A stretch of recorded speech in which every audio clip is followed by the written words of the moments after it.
Assalamualaikum warahmatullahi wabarakatuh. Salam update info pendidikan.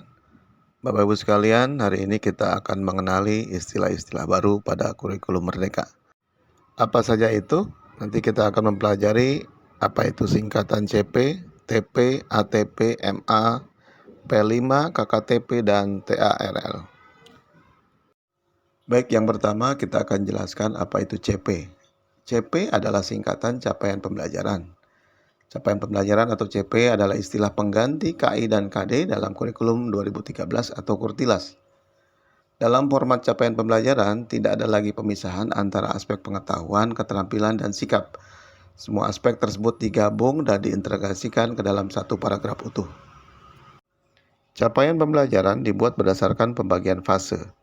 Setiap fase dapat dilihat deskripsi yang mencakup pengetahuan, keterampilan, serta kompetensi umum, yang kemudian diturunkan menjadi capaian pembelajaran atau CP, menurut elemen yang dipetakan berdasarkan perkembangan siswa. Capaian pembelajaran atau CP adalah kompetensi pembelajaran yang harus dicapai murid pada setiap fase perkembangan, yang dimulai dari pondasi pada PAUD. CP ini mencakup sekumpulan kompetensi dan lingkup materi yang disusun secara komprehensif dalam bentuk narasi. Capaian pembelajaran untuk pendidikan dasar dan menengah terdiri dari 6 fase, yaitu fase A sampai fase F, atau tahapan yang meliputi seluruh jenjang pendidikan dasar dan menengah, baik SD, SMP, SMA, SMK, SDLB, SMPLB, SMALB, paket A, paket B, dan paket C. Capaian pembelajaran untuk pendidikan dasar dan menengah juga disusun untuk setiap mata pelajaran. Dalam dokumen CP terdapat 4 komponen, diantaranya yang pertama adalah rasional mata pelajaran, yang kedua tujuan mata pelajaran, yang ketiga karakteristik mata pelajaran, yang keempat adalah capaian pembelajaran setiap fase. Baik, selanjutnya apa itu TP? TP dalam kurikulum Merdeka adalah singkatan dari tujuan pembelajaran. Tujuan pembelajaran adalah deskripsi pencapaian 3 aspek kompetensi, yaitu pengetahuan, keterampilan, dan sikap, yang diperoleh murid dalam satu atau lebih kegiatan pembelajaran. TP disusun dengan memperhatikan eviden atau bukti yang dapat diamati dan diukur pada murid, sehingga murid dapat dinyatakan mencapai suatu tujuan pembelajaran. Penulisan tujuan pembelajaran sebaiknya memuat 2 komponen utama, yaitu kompetensi dan lingkup materi.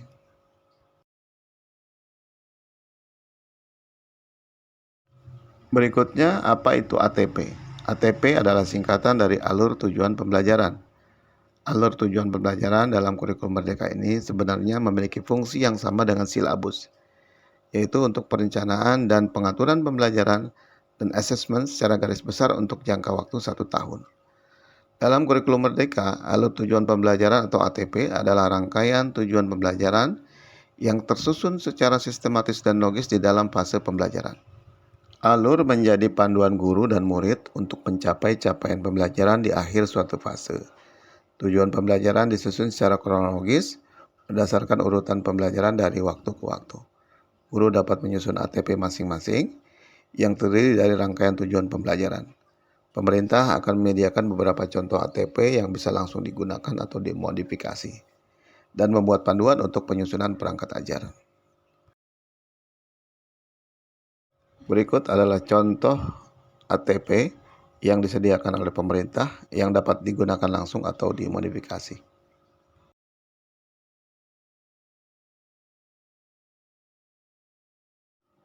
Selanjutnya, apa itu MA? MA atau modul ajar adalah istilah pengganti RPP dalam Kurtilas.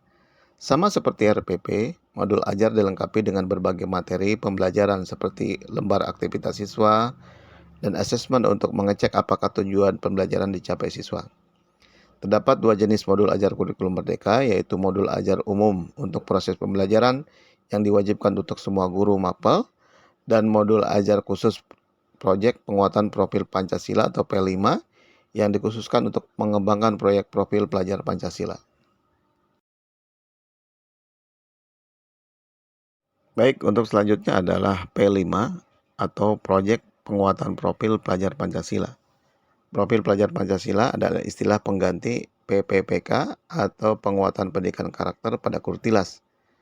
Pelajar Pancasila merupakan perwujudan pelajar Indonesia sebagai pelajar sepanjang hayat yang memiliki kompetensi global dan berperilaku sesuai dengan nilai-nilai Pancasila dengan 6 ciri utama, yaitu yang pertama beriman, bertakwa kepada Tuhan Yang Maha Esa, berakhlak mulia, berkebinekaan global, bergotong royong, mandiri, bernalar kritis, dan kreatif.